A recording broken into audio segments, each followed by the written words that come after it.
Hey guys, what's popping? We are back with yet another video, and in this video we'll be talking about alpha males, man, and how it went from something that actually had meaning to now just being this weird character act that a bunch of clowns and bums like Andrew Tate and Wes Watson are playing. Shout out to the brotherhood over here. It doesn't matter how old you are, man. We all have one goal, that is to make society better for all men and equal. So shout out, you guys never miss.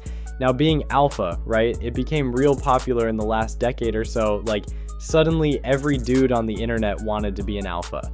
But before that, before all the noise, the trend, and the ego-driven nonsense, right, there were actually real men. True alpha males have a tenderness to them. Alpha male, in my opinion, is the well-balanced man. But of course, the world makes it seem as if that's all toxic. So to be assertive and to be kind essentially means set up your boundaries, speak your truth, but at the same time be kind. Confidence has everything to do with trust and faith.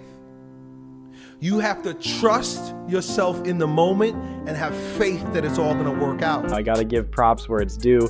Elliot Hulse, he's one of the few YouTubers who ever really spoke truth from the chest. He was grounded. He wasn't trying to flex watches, cars, or scream in your face about how much of a man he was. He talked about strength, discipline, responsibility. He had this whole message around becoming the strongest version of yourself, and bro, that hit different. It wasn't about flexing for other people. You could tell he believed in what he said. He wasn't putting on a show for clicks or trying to create controversy.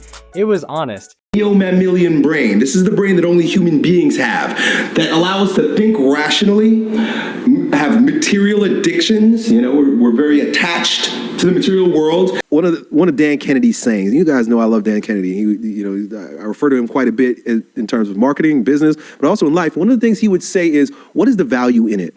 He said, before you do anything, before you get engaged in anything, before you plan on doing something, you have to ask yourself, what is the value in this? And as a businessman, he was a staunch businessman. When he said, what is value in it, to hhim, it was always bottom line. He's like, okay, well, how's this going to pad my wallet? Right? It was always that for him. But you can also have various values. There's different values. You don't all have to be money. He sounded like someone who genuinely wanted to help young men grow up with a sense of purpose. Back then, when someone said alpha male, it didn't feel toxic. It wasn't about dominance over others. It was about being dependable. A leader people naturally follow, not because you scream at them, but because you move with intention, man. But as the internet got louder, the meaning started to change. Somewhere along the way, being alpha became more about appearances than substance. It became about cars, money, status, women. People started equating masculinity with ego, with this idea that to be strong, you had to constantly show power over other people. Coming to save you. You know what your problem is? You're too lazy to put in the work to get the results in your life, in your career, in anything you want to do. You think shit's gonna be handed to you? You think shit was handed to me? No, my work for that shit. Blood, sweat, and tears. I learned this shit. I mastered this shit. It's crazy. You guys are so pussy, it's disgusting. Straight up.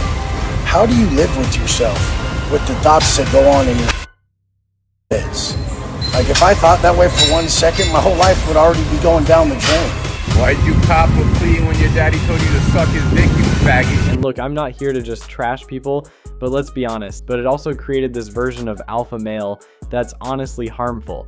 The kind that teaches young guys to act cold, emotionless, aggressive. Like, you gotta become a machine just to be respected. That if you're not driving a Bugatti or saying controversial things to get a reaction, then you're not alpha. Listen up, I'm gonna give you one reason why your ass still look like a bitch. You see this? Little ass weight. You lifting little ass shit like this, trying to do 20, 30, 40, 50.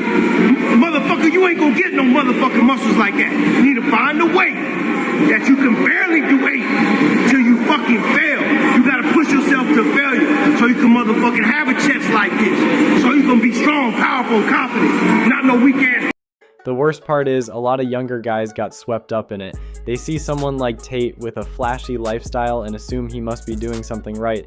But you gotta look deeper. A lot of what he pushes is just insecurity disguised as strength, control disguised as confidence. And once that message starts spreading, the entire meaning of being an alpha male gets twisted.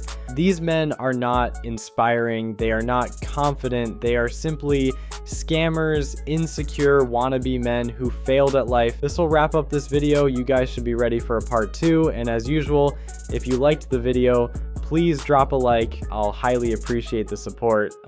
See you legends in the next one, man. Peace. Listen up, I'm gonna give you one reason why your ass still look like a bitch. You see this? Little ass weight. You lifting little ass shit like this, trying to do 20, 30, 40, 50. Motherfucker, you ain't gonna get no motherfucking muscles like that. You need to find a way that you can barely do 8 till you fucking fail. You gotta push yourself to failure so you can motherfucking have a chest like this. So you can be strong, powerful, confident. Not no weak ass bitch carrying around 5 pounds, nigga. Hey, listen up. I'm gonna give you one reason why your ass still look. Do me a favor. Shut the fuck up.